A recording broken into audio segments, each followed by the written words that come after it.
Hola, ¿qué tal? Sean ustedes bienvenidos a una emisión más de esto que se llama De Ficciones, su podcast sobre cosas frikis de la cultura pop. El día de hoy me acompaña una vez más Fanny. Fanny, ¿cómo estás? Muy bien, esperando mucho este podcast porque lo vamos a disfrutar. Y bueno, vamos a hablar de una de las series que más fama han tenido en la última década, porque ya inició hace 17 años, creo, más o menos, Sí, o más o menos. 15, 15. como Son 15, 15. 16 años, que es Naruto. Naruto que ha recibido pues distintos comentarios, ¿no? Están los que la critican por ser una serie excesivamente comercial y llena de relleno. Hay quienes la alaban por ser uno de los principales shonen, que una generación creció con ella junto con One Piece. A nosotros nos tocó, por ejemplo, crecer con Dragon Ball, pero a la gente más joven pues le ha tocado crecer con Naruto. Y otras personas pues que creen que Naruto es un poco más compleja de lo que parece. Así que en este podcast vamos a hablar de que las tres posturas son totalmente ciertas. Y bueno, vamos a tratar de abordar a fondo cada aspecto del mundo que crea esta serie de Naruto, de las distintas temporadas y pues momentos en la vida de sus personajes y de todas estas características místicas, mágicas y mitológicas que componen la serie. Así que bueno, vamos a empezar con este podcast que es sobre Naruto, mitología, economía y poder. Bueno, se supone que la obra la hace Masashi Kishimoto y él lo que hace en esta... Bueno, primero creo que fue publicada en una de las revistas shonen. Y lo que hace es hablar de la historia de un niño que pues no tiene muchas habilidades para ser ninja, pero a lo largo del tiempo pues se va superando y se va sorprendiendo. Y tiene un sueño, ¿no? Que es convertirse en Hokage. Y lo que hace Masashi Kishimoto es escribir esta novela que posteriormente pues se hace... Bueno, el manga llega a hacerse anime y es muy famoso. Él primero, creo que para 1996 se inspiró en hacer Naruto, en un trabajo que hizo en un one shot para una revista, que de hecho se llama Akamaru Jump, Akamaru como el perrito de Kiba. Y después, a partir del año creo que de 1999, Naruto se empieza a publicar por una editorial que creo que se llama Shueisha, o no sé si así se pronuncia, y era una revista semanal que formaba parte de Shonen Jump. Entonces, desde que se publica, pues la trama y sobre todo el uso de ciertos recursos como la mitología japonesa, pues llama muchísimo la atención, ¿no? Y sobre todo, pues su trama, por los temas que trata, y creo que tuvo una muy buena aceptación. Y también el manga ha sido publicado en alrededor de unos 34 países. Y en el anime se llegó a transmitir en más de 70 países, lo cual dice que tiene mucha aceptación. Todas sus versiones fueron dobladas, pero por ejemplo en el caso de la de español, Naruto, bueno, el primer Naruto sí se tradujo todo al español. En el caso de Shippuden, me parece que solo hasta el 112 se llegó a traducir, ya que tuvieron algún problema con la empresa. Y bueno, ahora los derechos los compró Netflix, entonces esperemos que Netflix se decida a traducirlo, aunque a mí la verdad me gusta más el idioma original. Sí, yo empecé a ver Naruto cuando pasaba... No, ¿En la Cartoon verdad no me Network? acuerdo. En Cartoon Network Sí. supongo. Sí, eran Cartoon Network porque somos como de la edad wow, y ahí lo pasaban. Sí, el chiste es que vi algunos capítulos al principio porque lo empecé a ver en español. Después compré la serie ahí pirata ¿La en compraste? japonés. Wow. Compré la primera, la de Naruto, pero Ajá. no compré toda. O creo que sí. Creo que sí. Porque me recuerdo que los últimos capítulos que vi de Naruto es cuando ya se va Naruto con Jiraiya, ¿no? Pero hasta ahí se acaba, ¿no? Cuando regresa es cuando ya empieza Shippuden. Sí, exacto, 3 años Sí, después. entonces, ok, entonces compré toda la temporada en pirata y la vi en japonés. Ya, de hecho, cuando la vi ya estaba Shippuden transmitiéndose y todos estaban así súper emocionados. Yo recuerdo que se volvió tan popular entre los jóvenes niños que en las convenciones y todas esas cosas lo más que abundaba de los que iban disfrazados con sus cosplay eran de Akatsuki, ¿no? Todos, Sí, todos iban exacto. de algo de Akatsuki, iban con, o sea, yo no sabía cómo se llamaba en ese tiempo, pero ese tipo de la máscara así enredada que ahora sé que es Toby, ¿no? Ajá. Que finalmente resultó ser Obito. Obito, ajá, exactamente. Es que fue un fenómeno súper grande porque creo que fue también la época de la prepa, que sí, fue la prepa, porque yo lo empecé a ver en la prepa. Sí, yo Pero también. no recuerdo, creo que el primer capítulo que vi fue una pelea entre Sakura y Eino, porque era creo que Ajá. una antesala para los exámenes Chunin o algo así. Y la empecé a ver y como que me gustó mucho la trama y sobre todo esos capítulos eran cuando la tenían la rivalidad, ¿no? Porque eran muy amigas y después se hicieron Sí. enemigas por Sasuke. Entonces, no sé, me empezó a llamar mucho la atención y como dices, en la calle pues yo crecí en Pachuca, ¿no? No es como la gran urbe como la Ciudad de México. Pero me llamaba mucho la atención que yo todavía no llegaba a esa parte, por lo cual ignoraba quiénes eran los Akatsuki. Pero mi fuente de piratería más cercana es una casa que todavía existe, que se llama Kame House, donde venden pues anime en CDs y etcétera. Y tengo un primo que pues luego compraba cosas ahí, de repente lo veía, pero casi todo Naruto me llegó por Cartoon Network. Pero era increíble ver como que esa era en la que todo mundo fueran convenciones o no andaba en las calles del centro con disfraces de los Akatsuki con sus cosplay. Sobre todo me acuerdo mucho que había bastantes de Deidara, que pues ya hasta después, 5 o 6 años después describí quién era, porque como que lo abandoné un tiempo y ya más grande lo retomé. Sí, a mí me empezó a llamar la atención por esta cuestión de justamente de los exámenes y cómo los hacían competir entre ellos, ¿no? De cómo era Como una los Juegos escuela en del la que Hambre, ¿no? Exactamente. Es que de hecho hay una parte, ¿no? Donde el Hokage dice que eso es en conmemoración de las aldeas que han caído y para también Ajá. nivelar o por una cosa así como de equilibrio entre las aldeas. Y demostrar el poder ante las demás, ¿no? Demostrar exactamente ese poder ante las demás de nuestras nuevas generaciones ya tienen este nivel, imagínense cuando sean grandes, ¿no? La poder militar que vamos a tener. Sí, sobre todo invitaban a los señores feudales para que vieran a los ninjas que tenían en su momento cada quien. Sí, me recordaba un poco como hacían o hacen todavía tanto en el fútbol como en el boxeo, ¿no? Este mercado de piernas que le llamaban, Ajá. ¿no? De que exhibían a los jugadores y ya iban ahí los equipos a comprarlos. Pero una de las cosas que me llamó mucho la atención y que por la cual empecé a ver la serie fue por esta cuestión de los poderes específicos que tenían cada uno, ¿no? Que a pesar de que todos tenían unas ciertas habilidades ninja como básicas, cada uno tenía como una especialidad o una habilidad muy personal, ¿no? Que el resto no tenía. Así como en un juego de cartas o algo en el que no solo depende de las reglas, sino de la habilidad particular de cada jugador o en este caso de cada ninja y de su habilidad de saber usar sus poderes particulares y aparte un poco la estética, ¿no? La parafernalia con la que vestían, que se me hacía muy curioso porque muchas de esas eran cosas que se veían bien incómodas o que si las usara sería bien incómodo, ¿no? Como sus sandalias, ¿no? Sus sandalias o un brazo Redes. vendado, media cara vendada y solo ves con un ojo y así lanzas, o sea, bien, bien raro que dices, no es cómodo, no es útil realmente, pero les da cierto juego a cada personaje. Es que te pones a pensar, por ejemplo, en el caso de la indumentaria. Creo que ambos hemos tenido trabajo de campo muy rudimentario, ¿no? A lo mejor no se compara. Pero si hasta para recorrer una comunidad o caminar un terreno, un predio o algo así, pues llevas calzado adecuado. Imagínate andar brincando en los árboles con tus chanclas esas. Sí. O las redes, o de repente vendados. O sea, yo nunca acabé de entender como las vendas, ¿por qué? O redes que se supone que son trajes ninja, pero pues, ¿en qué te protegen? No sé, era muy raro. Jugaban mucho también con eso de se ve bien, pero ves un cosplay y ves la caricatura y dices, ¿eso de qué te sirve? Exactamente. Eso y por otra parte un poco el hecho de que es un tanto ecléctica, ¿no? De que tienes como cosas muy, muy de la época feudal japonesa y de repente una que otra cosita moderna, ¿no? Que dices, ay, esto como que sí es de los 2000, ¿no? Y otra cosa dice, esto se ve bien antiguo. Y de repente como que tienes esa combinación de características que dices, ok, o está ambientado en un tiempo pasado o si está más al presente porque no estoy muy seguro. Generalmente la mayoría era más a lo feudal, ¿no? Pero de repente aparecía una que otra cosilla ahí que decías, eso es de nuestro tiempo, no de la antigüedad. Exacto, nunca me quedó completamente claro qué época era la que se ambientaba Naruto, porque para empezar la distribución geográfica, digamos, de los continentes, pues era un mundo completamente distinto y ajeno a lo que conocemos, ¿no? Las aldeas, los países, por ejemplo, el país del fuego y etcétera, la distribución es complicada. Y después, como dices, hay elementos como del feudalismo, pero también hay una sociedad industrializada y después hay una sociedad preindustrial, pero tienen una forma de organización distinta, entonces es como muy raro entender en qué época están situados. Y bueno, eso nos lleva a la principal división que hay en toda esta serie, que es Naruto, que es la parte de la infancia, la parte donde están estudiando en la escuela, preparándose, ¿no? Para ser ya como tal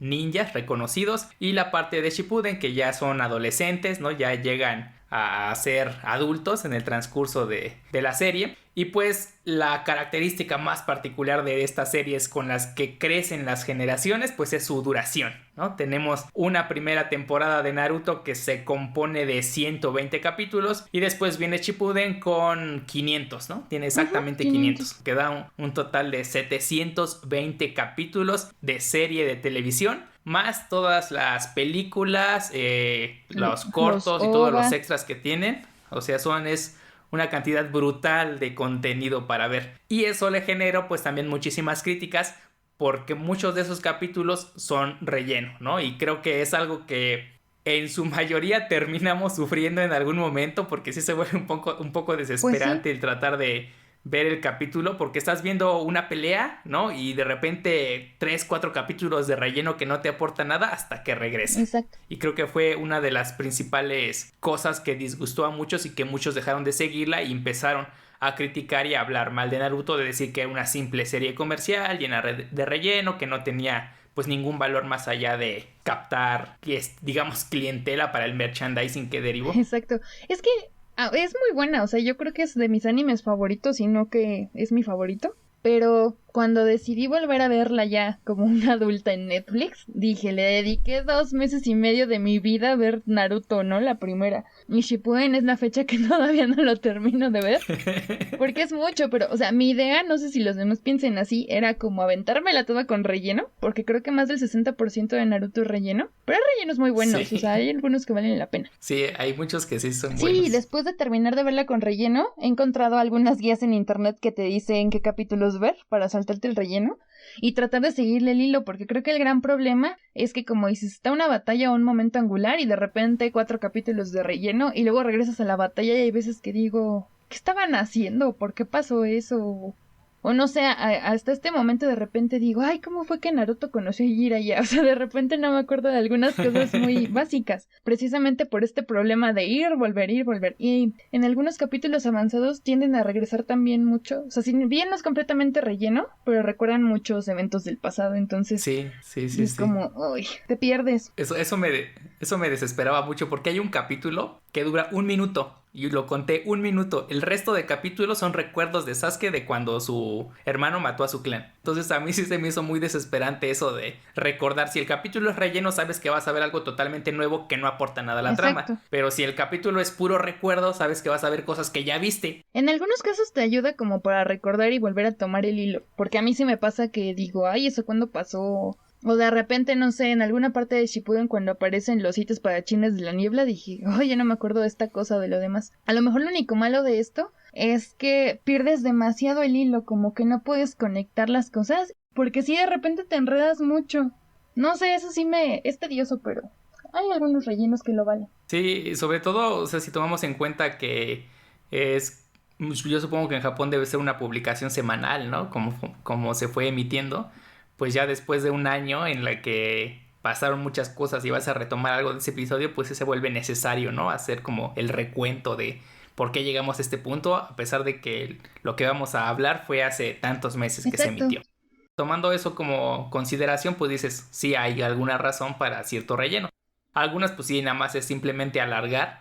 Y otros rellenos que igual no aportan nada, pero que son muy entretenidos. Uno de los que más me gustó fue cuando está el Genin Eterno, que claro, ya era viejo, genial. pero nunca hizo el examen o nunca quiso pero pasarlo. Era como un Jounin, ¿no? Ajá. Pero pues ya tenía técnicas acá de los mismísimos Hokages y todo, ¿no? Bien loco y peleaba bien rudo. Pero pues tenía el nivel más bajo porque simplemente nunca quiso hacer el examen y nunca quiso avanzar. En realidad, y eso a lo mejor lo vemos más adelante, pero Sasuke y Naruto son Genin. O sea, uno es Hokage y demás, pero pues nunca hizo el examen. Entonces, como dices, ese capítulo estaba buenísimo porque recuerdo que el hombre cocinaba y era así como una caja de sorpresas. Y de repente, digo, es que no he terminado de ver Shippuden porque, como te comenté hace rato, a veces me lo campechaneo como algunos capítulos de Boruto, que tampoco lo he visto completo. Pero hay un capítulo donde se enteran que el Hokage ni siquiera pasó el examen, entonces para todos es una sorpresa. Precisamente por los grados, ¿no? Que se supone que tienes que cumplir. es más probable que un Jounin se convierta en Hokage. Sí, porque finalmente su sociedad tiene una jerarquía muy establecida, ¿no? Muy rígida hasta cierto punto. Sí, los primeros años que los toman en la academia, terminan la academia y ya empiezan con sus primeras misiones. Bueno, y eso pues ya nos da pie para hablar de la estructura social de Naruto como tal.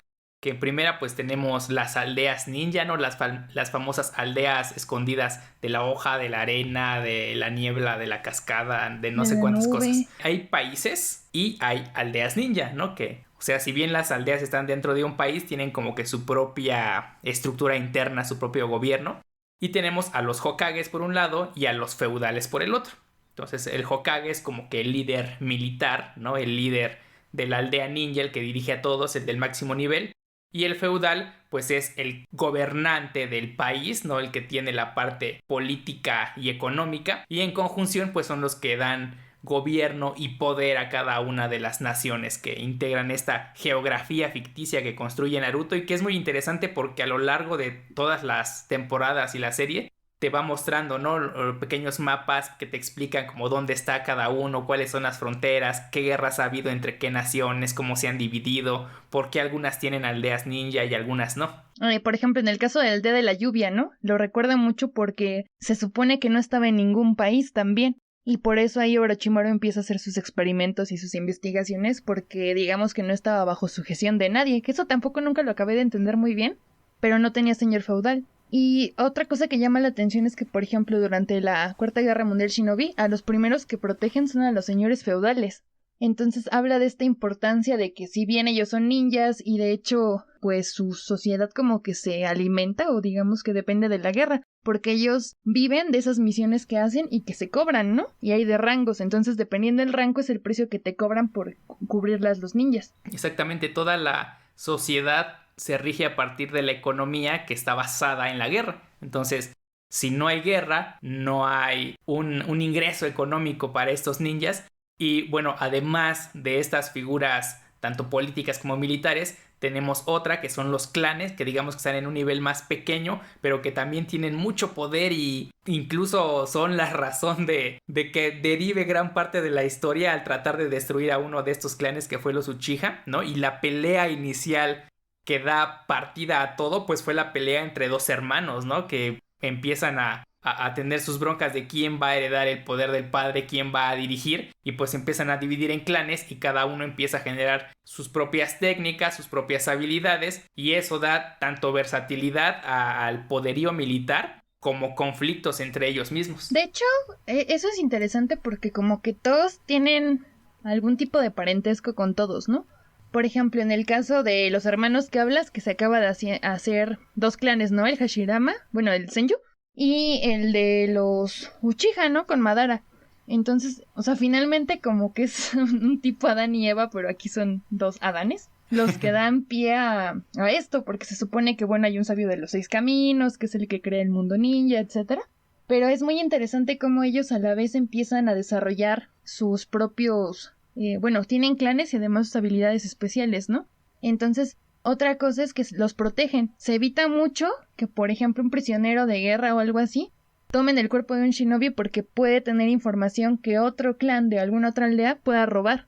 Y lo vimos en Shippuden cuando hay un ninja, creo que es de la niebla, que tiene el Byakugan porque lo robó a un prisionero de guerra. Pero sí, es muy interesante. Luego también en los rangos, pues primero está la academia. Creo que eran 3 años de la academia, o no recuerdo si son más. Pero hacen mucho énfasis en que Itachi se graduó creo que a los 8 o 7 años de la academia. Cuando terminas la academia, bueno, te vuelves Genin. Después haces tu examen Chunin. Después puedes aspirar a ser Jounin. Hay algunos que se quedan en Chunin. Y después están los Hokages. Y también se habla de los Zenin, por ejemplo, ¿no? De los 3 sabios. Y hay... bueno, están los cazadores especiales Ambu, el cuerpo de ninja médico, otro tipo de rangos. Pero pues lo que hablábamos hace rato, ¿no? No necesariamente el que tiene el rango depende su poderío o su manejo de... Hablan mucho de la naturaleza de chakra, ¿no? Por ejemplo, que hay ninjas, bueno, en realidad todos tienen solamente una naturaleza y hay quien puede manipular 2 o 3. En el caso de la Mitsukage me parece que controla 5. Sí, porque por eso puede generar habilidades muy particulares como sí, lo la de la lava, ¿no? la O sea, niebla, no hay el como agua. que una naturaleza de lava, ¿no? Pero hay fuego y hay tierra pues, derrites la roca, ¿no? Por Exacto. ejemplo. Sí, a mí me gustó mucho esta clasificación de, digamos, de los estratos, de los niveles, porque los genin se me figuran como, por ejemplo, alguien que está estudiando su licenciatura, Sí. ¿no? Que ya puede ir a hacer unos trabajos, pero todavía tiene que estar siempre bajo la supervisión, todavía está aprendiendo. El chunin ya es como el titulado, ¿no? Ya puede dirigir, ya puede guiar, ya puede hacer lo que quiera. Y el Jounin ya es como el que tiene maestría, ¿no? Ya está Ujú. más Y el arriba, Hokage es el más doctor. especializado en algo, ¿no? El Hokage, ajá, ya sería el doctor. Sí, y aparte, pues todas estas, digamos que unidades especiales, por ejemplo los Ambu, que pues tienen el nivel de un Jonin, ¿no? Como Ajá. Kakashi, ¿no? Fue parte de los Ambu en un principio. O Yamato, ¿no? Ándale, Yamato, ajá. Es que también ahí viene Raíz, ¿no? Esta organización donde se supone que los Ambu crecen sin sentimientos y demás para fungir como pues máquinas de guerra. O sea, es muy interesante cómo hay un estrato social para cada cosa, ¿no? Hay desde la gente normal del pueblo, los shinobis, están estos de Raíz, están los médicos, o sea, es como muy específico cómo se preparan los maestros de la academia, por ejemplo. Y algo muy particular que está presente en todos es siempre como ese sentimiento de nacionalismo, por decirlo de alguna forma, ¿no? De amar y querer tanto a tu aldea que estés dispuesto, ¿no? A dar la vida. Bueno, en ese sentido, el caso de Itachi, que, bueno, si no han acabado de ver, no escuchen esto, porque es un spoiler. Pero cuando a él lo mandan a asesinar su clan, y en realidad, como el clan se iba a rebelar entre la aldea que él tanto amaba y él, como un ninja, tenía esa misión, a pesar de que era su familia, los eliminó. ¿Por qué? Porque estaba en riesgo la estabilidad de la aldea por los planes que tenían. Y es que hay que recordar que se supone que todo Uchiha nace con la maldición del odio. ¿No? Entonces tienen este problema y el tanto su amor por la aldea y también por su clan que los asesina para que ellos se recuerden como un clan honorable y él carga con toda la culpa, cuando la realidad es que pues el clan se estaba rebelando y iban a atacar con hoja y entonces él tiene esta misión especial y bueno, pues se va como un ninja renegado y carga con todo eso hasta que después su hermano se entera, pero lo deja con vida y se odian, ¿no? Entonces dices, imagínate, llegó al grado de matar a toda su familia, a sus padres, a sus tíos, menos a su hermano, para conservar la estabilidad de la aldea escondida entre la hoja y a la vez la dignidad y el respeto del clan Uchiha.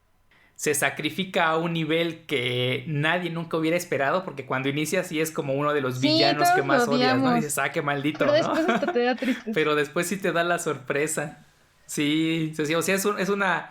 En lo personal creo que fue el personaje con mayor profundidad de todos, porque realmente defiende su convicción que era el de defender la estabilidad de la aldea, pero amar a mi hermano por sobre todas las cosas. Hasta el final de su vida hizo todo por su hermano, ¿no? Por salvarlo, porque su poder creciera, y cada una de las decisiones que tomó, cada una de las cosas que hizo, aparentemente malas o detestables, siempre fueron en beneficio tanto de la aldea como de su hermano, aunque él en un principio no lo vio, pero sí fue uno de los personajes con mayor profundidad y que a mí al final terminó gustándome mucho esta construcción que tuvo Itachi. Es que algo que tienes que tener en cuenta en Naruto es que tu percepción va a cambiar mucho porque empiezas odiando a algunos y los acabas amando. O todo depende del cristal con que lo miras, porque Danzo, para mí, digo, es un ser detestable, ¿no? No existe, pero, o sea, analizas todo lo que hace y al final te das cuenta que solo quiere lo mejor para la hoja. O sea, sí tiene prácticas muy rudas, antiéticas, hace muchas cosas, pero finalmente él, bueno, sí se robó mucho Sharingan de los Uchiha, ¿no? Pero no busca un beneficio como tal. Cuando es Hokage y demás, pues sí quiere ese reconocimiento, pero más allá de todo siempre está salvaguardando la integridad de la aldea. Entonces dices, bueno, es que ¿quién es el malo? Porque desde la perspectiva de él, pues está asegurando lo mejor para la ley, que no haya intromisión, y entonces eso estaría mal. Exacto, es que, o sea, en una primera lectura dices, tienes blanco y negro, ¿no? Buenos y malos, pero ya conforme te vas metiendo en la serie y va avanzando, descubres que en realidad es un mundo completamente gris, porque no hay polos que realmente sea la bondad pura ni la maldad pura, salvo quizás Naruto es lo único que sea bondad pura, pero incluso Orochimaru al final te cae bien y lo aprecias. Ya en los últimos capítulos dices, Todavía no llego a quererlo, todavía odio que haya muerto Jiraiya y él no. ahorita lo odias, pero ya después se reivindica el propio Obito, se reivindica. Mira, el único al que no quieres nunca es a Madara. Creo que él sí es el malo malo siempre y Naruto es el bueno bueno siempre. El resto siempre está en transición. El que yo creía que siempre iba a odiar era este que estaba con ¿Kabuto? Kabuto. Así yo pensé que también lo iba a odiar siempre y lo odié siempre, pero al final los últimos capítulos también tiene ahí su redención, digámoslo. Pero sí, o sea, es lo curioso de estos personajes. Todavía no llego a la redención, pero por ejemplo, algunos capítulos que hablan sobre su historia, es que te das cuenta, bueno, o sea, tiene que ver con otras historias, pero todo se resume a la falta de afecto y cariño en un mundo shinobi, ¿no? Porque se supone que, de hecho, desde Naruto, los primeros capítulos, no de Shippuden, hay unos fundamentos ninja, ¿no? Y uno es que no debe demostrar sus sentimientos, pero te das cuenta que todo el mundo desde Naruto, pues Naruto no le pedía nada para Sasuke, ¿no? Igual hubiera podido derrotar y aplastar la aldea porque lo trataban mal. Y es que con él me da mucha tristeza porque también hay un relleno donde le avientan una máscara y le dicen así como, "Shu, vete de aquí",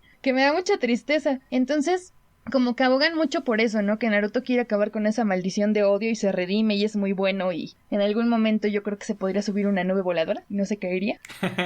Pero a la vez es como confuso porque te das cuenta y, no sé, él no vivió sin padres. Sasuke pues mataron a sus padres, odiaba a su hermano.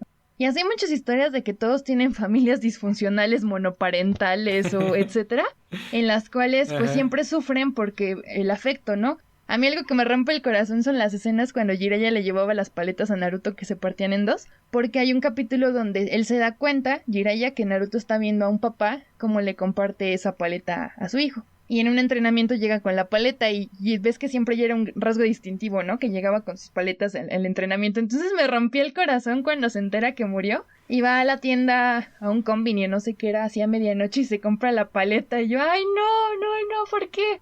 Pero todo se resume a eso, o sea, como el cariño que les hace falta y esa difícil vida en la cual, pues, desde niños, ¿no? O sea, vas a morirte por ahí, en las misiones o demás. Entonces es muy complicado como también aspiran, o sea, si bien son shinobis y utilizan jutsus y demás, pero pues son muy humanos, ¿no? Les hace falta el cariño, el afecto, se enamoran, se enojan. Exactamente, y eso te lleva a pensar, los que son villanos por decisión, son villanos por destino, son villanos por las circunstancias, ¿no? Porque finalmente en algún momento todos los que parecen o aparentan ser malos tuvieron un pasado que los llevó a hacer eso. Tal vez la razón dices, no es suficiente que a lo mejor tus papás se murieron y viviste solo para tratar de destruir al mundo, ¿no? Pero a lo mejor para él sí lo es. Y cada uno de los personajes tiene eso. Por ejemplo, Kakashi, ¿qué es lo primero que hace en el primer examen que les pone a su equipo? Pues que tengan unidad, ¿no? Que trabajen como equipo, no separados. ¿Y por qué? Pues porque él carga un trauma de que su papá abandonó a cierto equipo y ya al final lo trataron como traidor y no sé qué. Y entonces él quiso evitar eso. Y fue como que un conflicto para él de que era muy respetuoso de las reglas, ¿no? De que el shinobi tiene que hacer esto y hay que cumplir ciertas reglas. Pero por otra parte está, ¿qué les pasa a mis compañeros, no? O sea, si tengo que elegir entre seguir la regla y salvar a mi compañero, pues voy a elegir salvar a mi compañero. Y ese es como que el primer conflicto que tiene Kakashi de niño y que trata de evitar que sus alumnos tengan ese mismo problema inculcándoles que es el equipo primero, no antes que otra cosa. Exacto. Es que en realidad lo que pasa es que él en una misión no los abandona, sino que tiene la instrucción de abandonarlos y entonces rompe las reglas y se queda con ellos y los salva. Pero la gente finalmente a los que salva le reniegan por haber roto las reglas, entonces su papá se suicida, era el colmillo blanco, ¿no? Y después le pasa una circunstancia similar cuando secuestran a Rin, que es donde pierde el ojo. Y Obito le dice, ¿no? Que por qué tiene que seguir las reglas y dice su frase célebre de que quien abandona a sus amigos por... Es peor que la basura, ¿no? Sí, pero es algo así como quien abandona a los amigos por seguir las reglas es peor que la basura. O algo así. Pero la aplica mucho, ¿no? Ya después entiendes que esa frase que siempre les dice cuando tú mencionas que trabajan en equipo, porque algo así menciona de sus camaradas y demás, que no deben de abandonarlos, pues es de Obito. Y finalmente... algo que también me llama mucho la atención es que siempre llega tarde, ¿no? Y dice que se perdió por el camino de la vida. Pero en otros flashbacks y en algún relleno sale que pues no, en realidad antes de cualquier otra cosa va a haber a Rin, la tumba de Rin y la supuesta tumba de Obito, ¿no? Entonces le pesa mucho. Cuando Sasuke también se empieza a ir con Orochimaru, le dice que él ya no tiene nada que perder, ¿no? Kakashi, que por eso mismo tiene que seguir adelante. Sí, eso, o que también está espiando desde lejos, ¿no? Que están haciendo, en este caso, su equipo, por ejemplo. Exacto. Y otra cosa, también en esa estratigrafía o en esa división del trabajo, cómo asignan a los alumnos con determinados jounin. Por ejemplo, en este caso, Sakura la verdad me cae mal, entonces, Bueno, tienen el equipo 7. Tienen a Sasuke, que pues es el único Uchiha que queda, y quién mejor que Kakashi, que tiene un Sharingan para enseñarle a usarlo. Naruto, que es el hijo de su maestro, y Sakura no sé por qué está ahí, pero bueno, está ahí con ellos, ¿no? Sí, y incluso todos los demás equipos también, ¿no? El este de Choji. El Ino Shikacho. Ino, ajá. Y Shikamaru, o sea, ellos desde sus padres o quizás desde sus abuelos, ¿no? Ya estaba conformado así el equipo y sus familias eran muy unidas y muy amigas.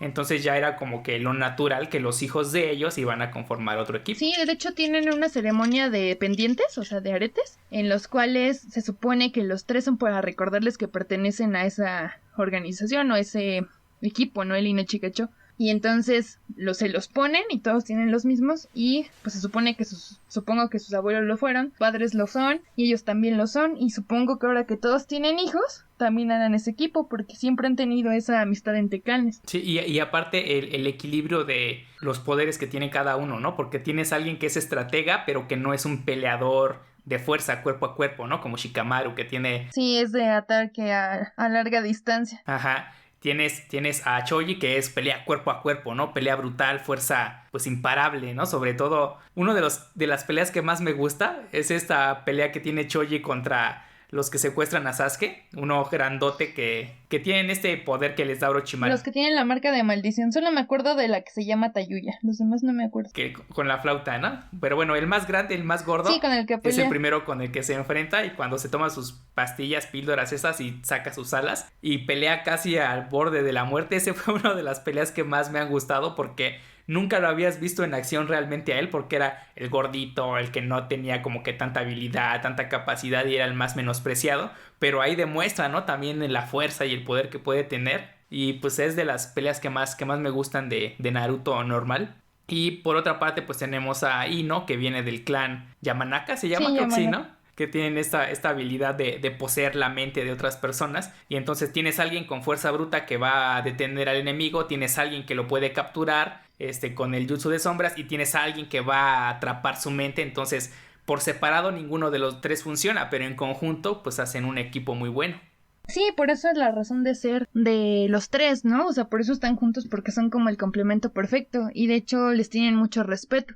Entonces, uno de los clanes que me gusta mucho es el Inuzuka. Y esta familia que siempre funciona, que son shinobis, pero funcionan como con perros, que son herramientas ninjas. Entonces es como genial como cada quien tiene a sus perros. A Kamaru desde que está pequeñito hasta que crece y se hace un lobo. Y cómo son parte de su entrenamiento y cómo están juntos. Y cada quien tiene como ciertas habilidades. Por ejemplo, su hermana Hana, que es la veterinaria, ¿no? O yendo a los otros clanes, pues son muy respetados, como el Hyuga, donde está Hinata y que bueno, su papá como que no la quiere mucho. Pero pues son de los más respetables, ¿no? Neji, que es uno de los grandes exponentes de este clan.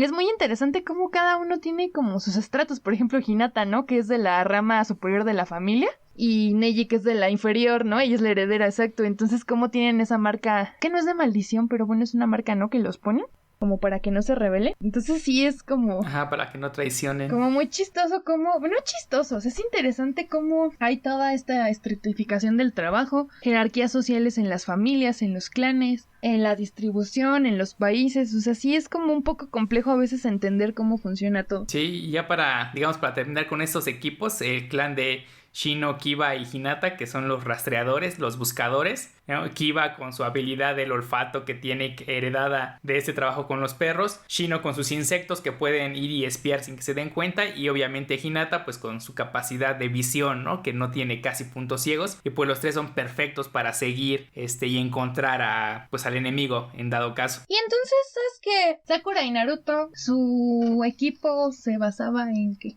Pues en que eran los elegidos y entrenados por los Sanin iban a ser más fuertes que los demás, pero en realidad no era como que se complementaran. Bueno, Sasuke y Naruto sí se complementan, ¿no? Porque él tiene naturaleza de chakra de aire y Sasuke de rayo. Sí, ¿no? O de fuego, no me acuerdo. La cosa es que creo que sí es de fuego porque el aire obviamente aviva el fuego. Entonces son como el complemento perfecto. Pero fuera de eso, como que no se especializaban en nada. O sea, digo, ya después los entrenaron los Sanin a cada uno. Y bueno, tuvieron habilidades y se hicieron poderosos. Pero pues no sé en realidad como cuál era su gracia principal. Pues no, y incluso el otro equipo, el que era entrenado por Guy, el de Neji, Rock Lee y Tenten, tampoco era como que tuvieran una especialidad, salvo que Rock Lee no le quedó de otra porque no podía usar Genjutsu ni Ninjutsu, entonces se dedicó al entrenamiento físico meramente. Sí, es especialista en taijutsu. Y es que en realidad nunca sé qué hacía Neji ahí. Pues sí, quién sabe, tenía como que demasiada habilidad para estar con ellos, ¿no? Pues sí, porque como mencionas, ¿no? Bueno, él en el taijutsu. Tenten era una, ¿qué? Maestra especializada en armas ninja. Ajá, pero porque su mejor habilidad o única habilidad era convocar cosas. Entonces empezaba a convocar armas y se especializó en ello. Realmente no figuraba en otras porque lo intentó, ¿no? Guy la entrena en varias cosas y nomás no se le da, salvo convocar cosas. Es que incluso ya abordan un tema de inclusión de, bueno, hazte el mejor en lo que sepas hacer bien.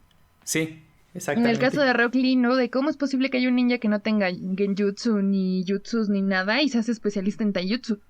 Y es buenísimo, ¿no? Sus puertas estas de... Sí, esos son muy sorprendentes, sus peleas. Cuando peleó con Gaara fue como... Bueno, primero peleó con Sasuke y dije, oh por Dios, alguien le está pegando a Sasuke. Y después cuando peleó con Gaara y se quita las pesas, fue como... Pues es increíble.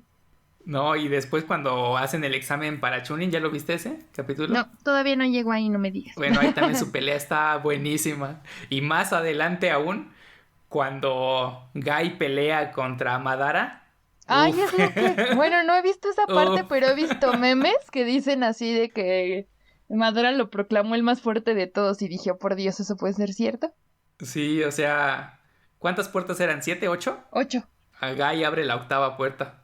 Y es una poder impresionante que, o sea, no, es sorprendente verlo pelear así. Es que todos son increíbles, o sea...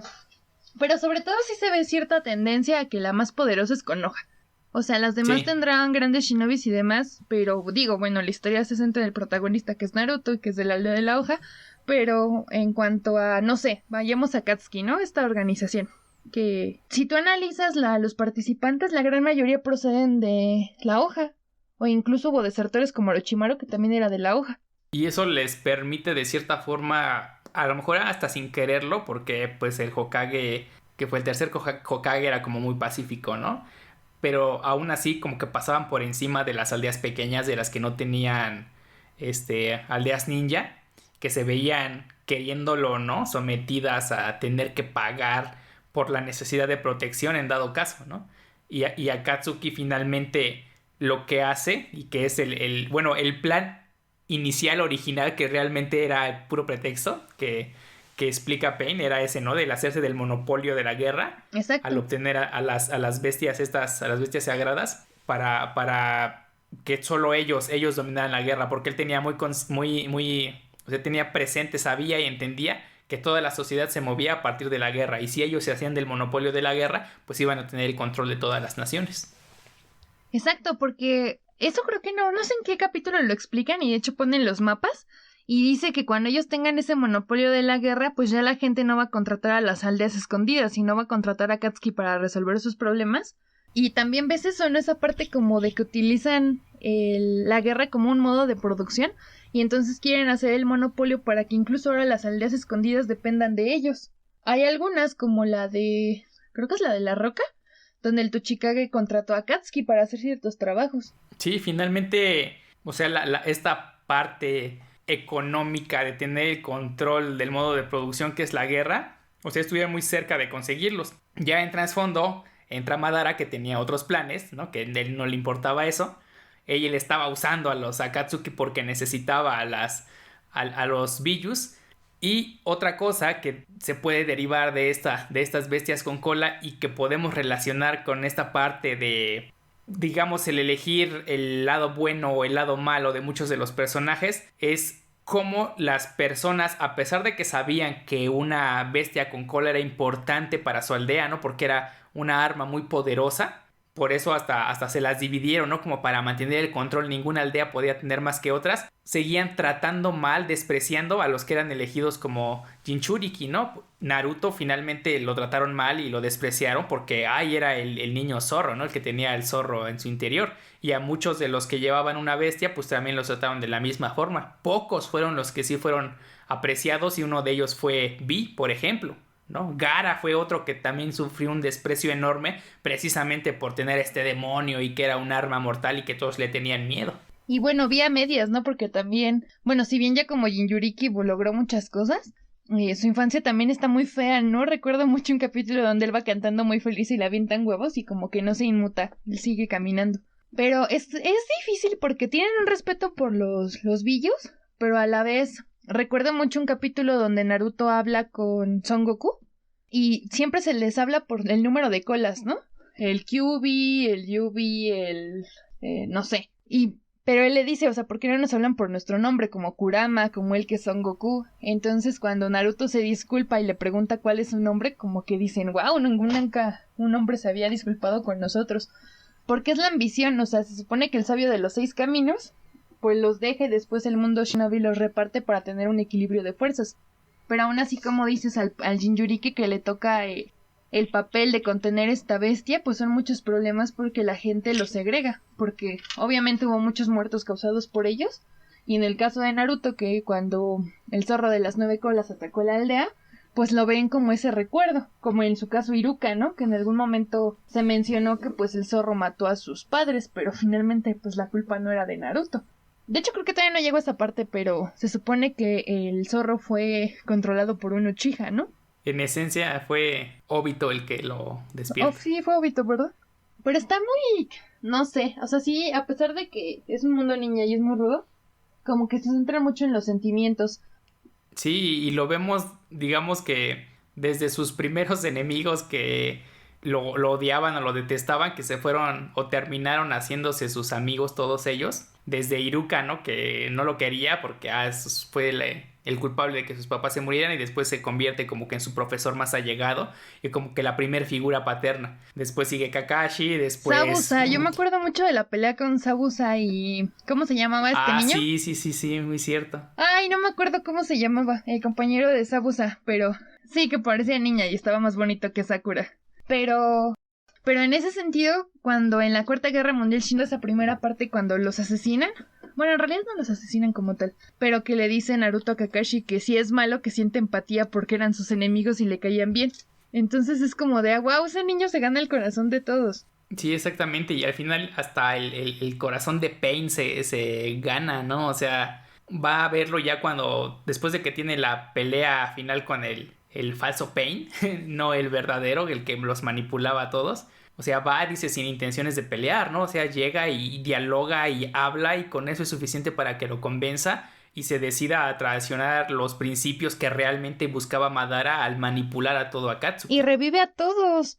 O sea, es increíble cómo... Bueno, es que también ahí cuenta una historia muy bonita, ¿no? Como por qué él se llama Naruto, porque es el nombre que a Jiraiya se le ocurrió comiendo ramen de el héroe principal de su novela, que está inspirado en Nagato, porque él pensaba que según la profecía del sapo, pues ese niño iba a cambiar el mundo, que en realidad el niño de la profecía pues es Naruto. Entonces es increíble ver cómo ese niño que se pudo haber corrompido, o cuando Vi lo lleva a esa cascada de la verdad, y se perdona a sí mismo, ¿no? Hace ese ejercicio como de perdonar. Incluso cuando le dice al Kyuubi que todo ese odio que le va a quitar él también, porque él ya sacó su odio de sí mismo, y que finalmente el Kyuubi siempre estuvo ahí observándolo. Entonces es como muy interesante la trama que manejan. Sí, esa relación que van madurando, que van creciendo, ¿no? Tanto el Jinchuriki como el Biju, o sea, es muy interesante porque está desde niño, o sea, todo lo que le pasó a Naruto, todo el trato que recibió finalmente fue por culpa de Kurama, pero al final llegan a una relación tal, y no solo con él, sino con los 9, ¿no? Que hay un punto en el que le dan un poco de chakra a cada uno y es con lo que él pelea. Entonces es como ver la forma en que cada Jinchuriki se relacionó con la bestia que les correspondía. Y estas intentaron proteger a cada uno de sus portadores en cierto momento, pero fue pues una relación que se tuvo que madurar durante la vida de cada uno de los personajes, porque en un principio todos se odiaban o se temían, ¿no? Otra cosa es que, no sé, cuando llegan a hablar juntos, me acuerdo que la primera vez que Naruto habló con el Kyuubi fue cuando Jiraiya lo avienta al como barranco y ahí invoca a Gamabunta. Pero en capítulos que de hecho acabo de ver, explica, ¿no? El Kyuubi que se dio cuenta del odio de Naruto y entonces él dijo que iba a alimentar ese odio prestándole chakra para que por una fisura se fuera escapando hasta que el sello se debilitara y entonces poder corromper a Naruto y salir. Entonces ahí dije, wow, o sea, todas esas veces que veías en el primer Naruto, antes de Shippuden, que de repente sacaba ese chakra rojo ya para que perdiera el control y entonces atacara a todos. Entonces dije, ¡wow! Eso no me lo esperaba. Y otra cosa que no me esperaba es que la mamá de Naruto fue la segunda Jinchuriki de Kurama. Ajá. Y que de hecho ni siquiera era de ahí de Konoha, ¿no? Venía de otra aldea. Naruto lleva el apellido de otro clan que no pertenecía precisamente ahí. Sí, sobre todo que el clan Uzumaki se caracteriza por el cabello rojo como el de su mamá. Y él es igualito a Minato Namikaze, ¿no? Entonces luego también a la fecha digo, bueno, ¿por qué no utiliza el nombre de su padre? Pero pues en fin, es chistoso que tenga un Uzumaki sin el cabello así. Pero se supone, o según dice Kishimoto, que Naruto, incluso en un capítulo lo explican, es la chispa naranja, ¿no? Es el resultado entre el rojo y el amarillo, pues es el color de Naruto, el naranja. Y cuando conoce a su mamá, que ese capítulo es súper bonito, le dice ella, ¿no? Que se obtiene cuando juntas al relámpago, me parece amarillo de Konoha, que era su papá, y al habanero no sé qué, le decían a ella, y pues es Naruto.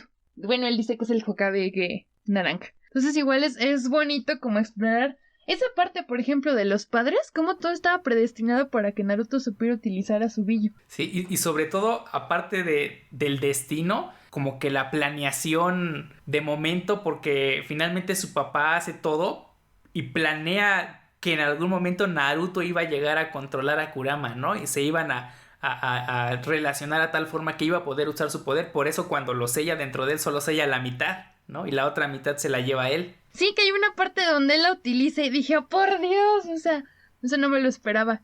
Es una gran serie, o sea, tiene muchas vertientes que también te hace, aunque sea un anime y demás, que mucha gente diga que no, pero te invita a la reflexión, ¿no? O sea, con esa maldición del odio, la venganza y demás. Tiene una muy buena trama. Algo que me llama mucho la atención, por ejemplo, es que mucha gente, no sé si sea un guiño a Dragon Ball o no, pero hay una historia, no me la sé muy bien, pero es sobre un dios rey mono, una cosa así, japonés. Incluso también la historia de Jiraiya, Orochimaru y Tsunade, pues es un cuento popular, donde Orochimaru pues era el de las serpientes, la renovación, el rejuvenecimiento, por eso siempre lo vemos como innovando y haciendo cosas. Jiraiya con los sapos, que es la sabiduría, y Tsunade con las babosas, porque ese es su poder de curación, ¿no?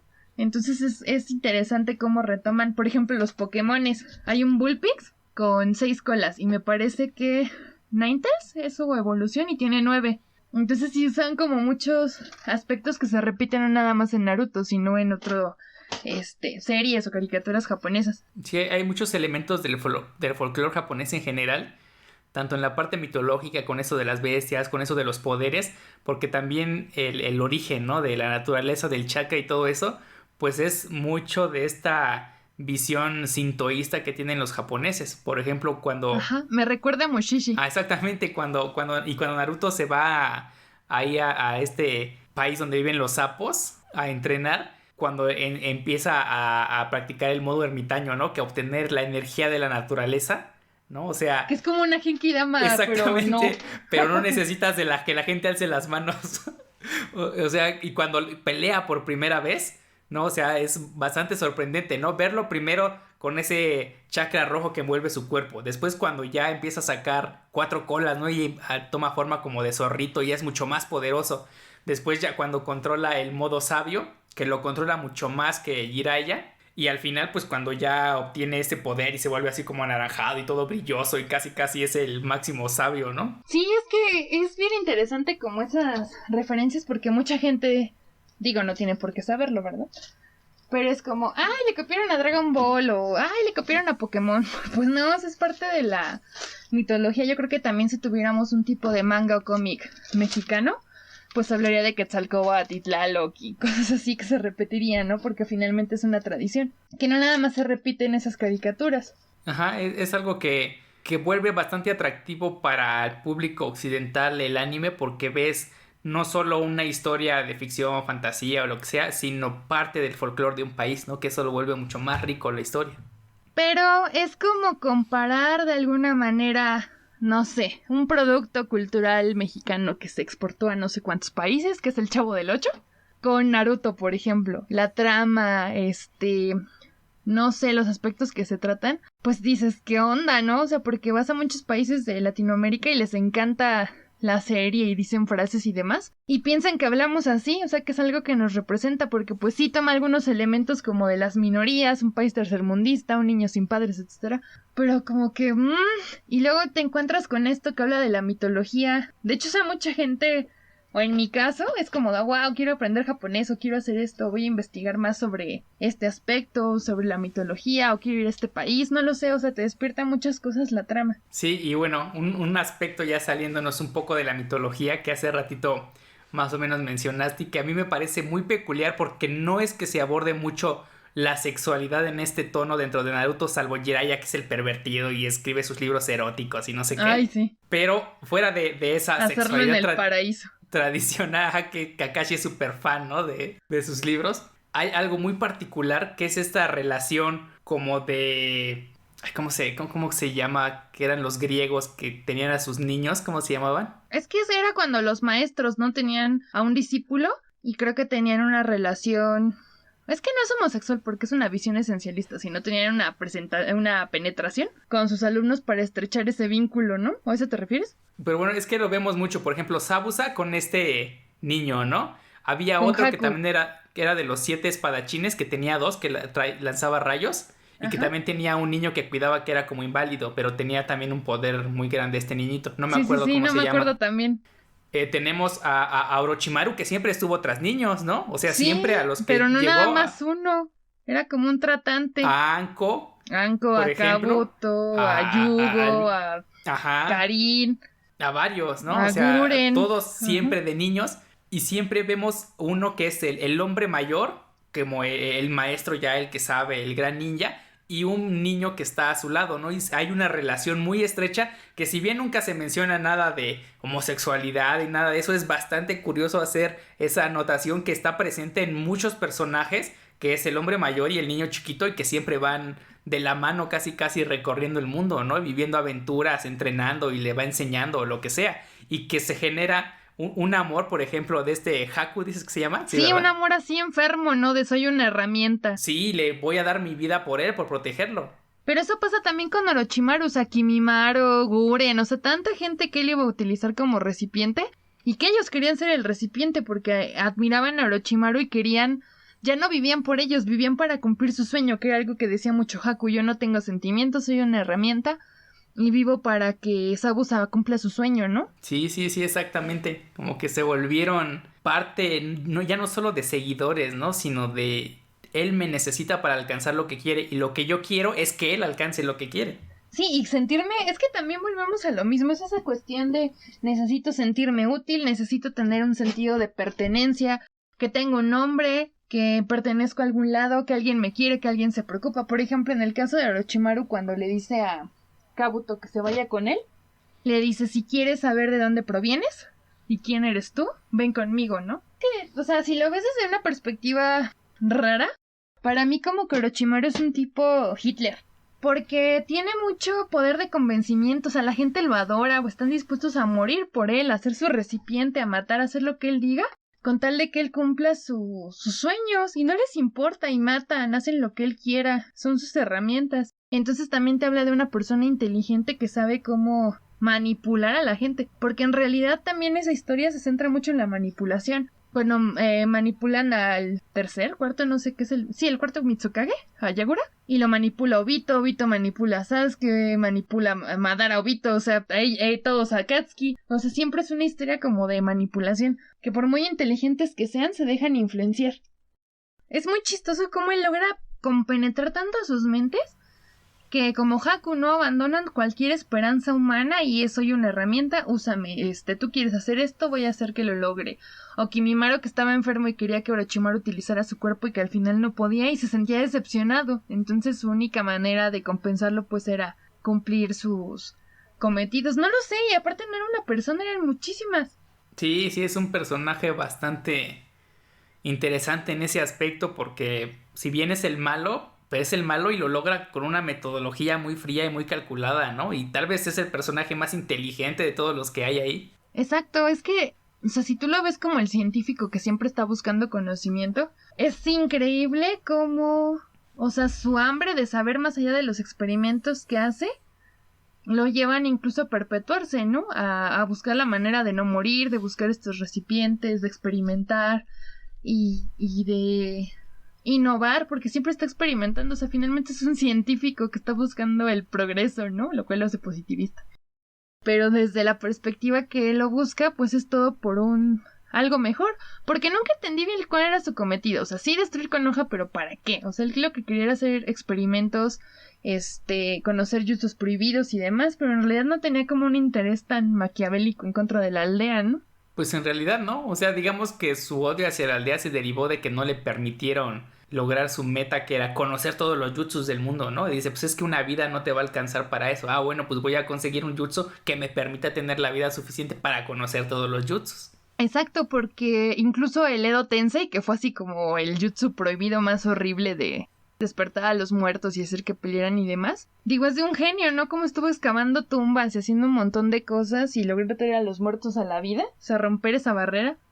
Sí, y hablando de estos jutsus que Orochimaru deseaba con tanto ímpetu, pues hay diferentes clasificaciones, ¿no? Tenemos el ninjutsu, que es como el arte ninja básico, ¿no? Clásico. El genjutsu, que es como una manipulación mental de dar como alucinaciones y este tipo de cosas. El taijutsu, que es meramente físico. Y además, pues ya hay unos jutsus especiales que solo por, digamos, herencia de sangre se pueden realizar, que solo algunos clanes tienen, que es el Kekkei Genkai, ¿no? Que es esta herencia de línea sanguínea que no todos poseen. Porque si bien puedes aprender jutsus dependiendo de la naturaleza de tu chakra, hay algunos que no se pueden aprender, que no se pueden copiar.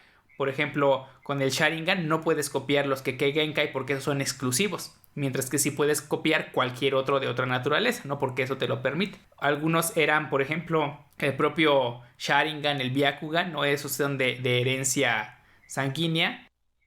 Y del propios de los clanes. Ajá, el de ese chico que era como de huesos, que sacaba sus huesos, no me acuerdo cómo se llama. Kimimaro. Kimimaro, que era también de los seguidores de Orochimaru, pues también era como muy exclusivo. De hecho, le gustaban a Orochimaru, digo, siguiendo con esa línea, como los jutsus raros, ¿no? Por ejemplo, Guren, que controlaba el cristal, o el niñito que estaba con Guren, que podría sacar al de 3 colas, cosas así.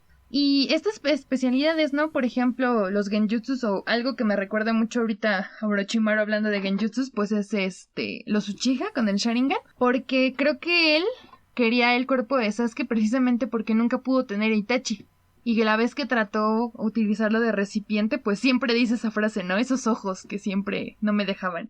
Entonces, uno de los, digamos, genjutsus más poderosos, pues es el de los Uchiha, ¿no? Porque servía para muchas cosas. Podías hacer que alguien escribiera lo que tú quisieras, que se suicidara, que controlara cosas, que hiciera, no sé, bastantes cosas. Y después se supone que el sabio de los 6 caminos, y Madara lo despertó antes de morir, que el paso que sigue del Sharingan es el Rinnegan, ¿no? Ajá. Entonces es como, wow, o sea, yo creo que de los poderes oculares, incluso es más poderoso que el Byakugan. Y en eso de los jutsus y genjutsus y demás, algo que también me llamó la atención es, por ejemplo, no sé si son naturalezas de chakra o algo así, pero por ejemplo, cuando utilizan el Raiten se refieren a aquellas habilidades que estén enfocadas al uso del rayo.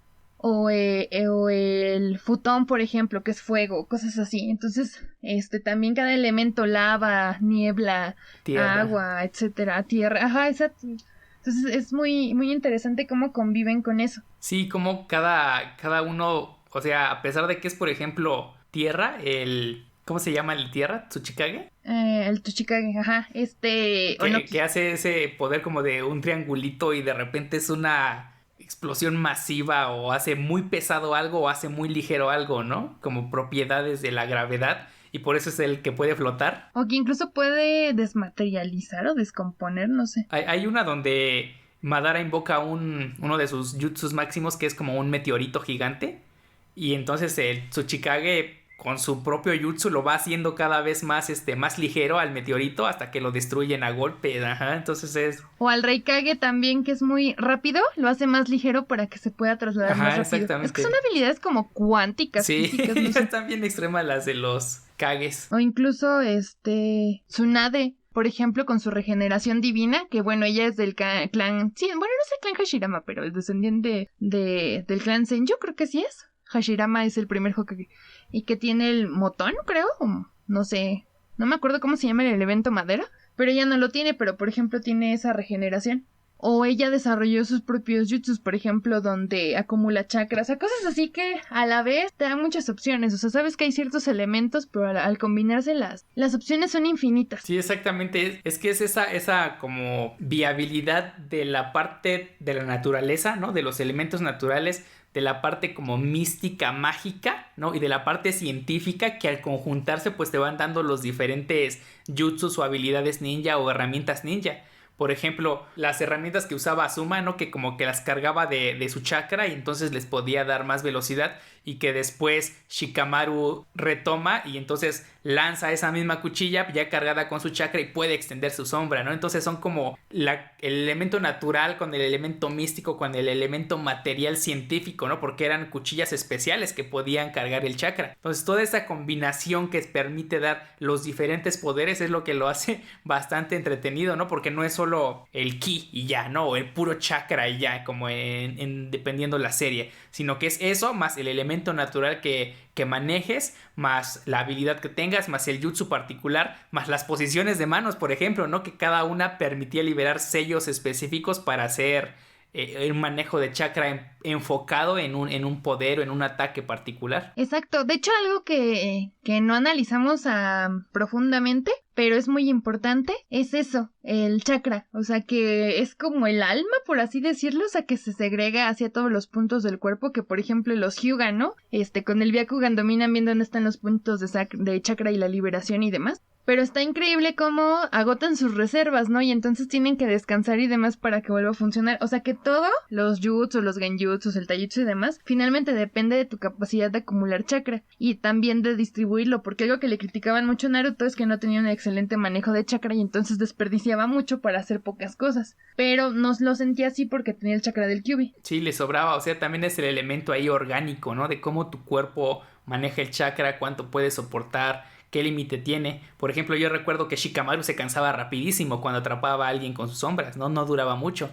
Mientras que Naruto peleaba y no se le acababa el chakra. Incluso el propio Kakashi dice, no tienes más chakra que yo solo puedo usar el Chidori 2 veces, 3 veces, ¿no? Y ya llego a mi límite. Sí, sobre todo él porque pues tenía un brillo, bueno, tiene un brillo adentro. Pero sí es muy importante como el chakra es como el ente rector, como dices, el ki, ¿no? O sea, es lo que mueve todo, se me hace como el alma, no sé, porque no sé de qué depende que se alimente o que se termine, supongo que entre más lo uses y demás. Pero habla mucho, por ejemplo, de Naruto cuando empieza a controlar al Kyuubi, le dicen, ¿no? O sea, no puedes acabarte tu chakra porque lo va a seguir consumiendo el Kyuubi hasta que llegue el punto en el que el Kyuubi deja de comérselo. Sí, como llegan a un equilibrio, ¿no? Y que nos retoma otra vez, nos regresa a esta parte del yin-yang, del equilibrio, del sintoísmo japonés, que otra vez lo vemos inmiscuido en más cosas que ya no son meramente políticas económicas de la construcción de la sociedad, ¿no? Sino ya a nivel de los poderes que se están mostrando en la serie, ¿no? De la naturaleza de estos poderes,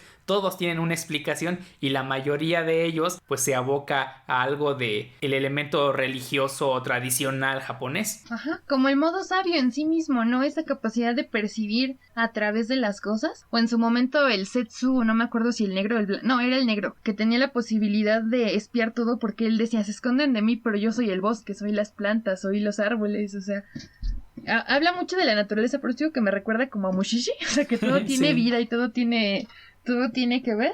Porque finalmente es un equilibrio, o sea, incluso cuando las bestias con cola, por eso las tienen repartidas, porque es un equilibrio. Cuando hacen los exámenes Chunin es para tener un equilibrio de ninjas y shinobis. Las misiones incluso no son un equilibrio, porque bueno, de ahí viven las aldeas, cobran y a los ninjas les pagan una pequeña parte. No lo sé, o sea, tiene toda una organización, pero finalmente está basada en la guerra y también en esa relación con el medio ambiente. Exactamente, sí, el equilibrio es uno de los aspectos más importantes, que es lo que determina que las cosas estén bien o que vayan mal y se desate la guerra o se desaten las catástrofes, que finalmente estos Biyus eran considerados también como catástrofes, ¿no? En algún momento, cuando no se dice que fue Kurama el que atacó, no fue una catástrofe, ¿no? La que destruyó la aldea hace años.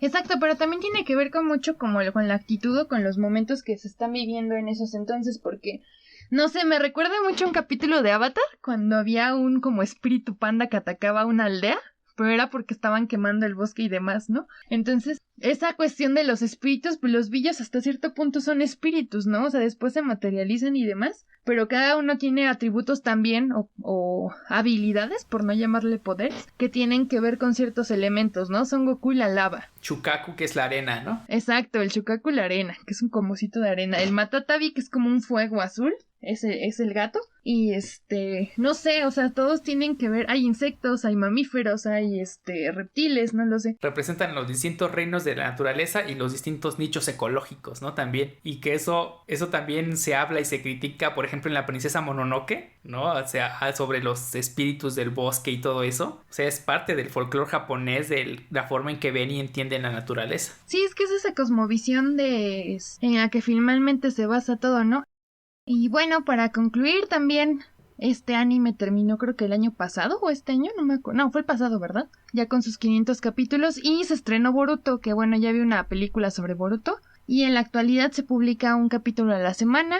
Yo lo veo a través de Facebook en una página que se llama La Leyenda del Séptimo. Y van como por el capítulo 50. Y en esta parte, bueno, es interesante retomarla porque se habla de cómo es el mundo posguerra.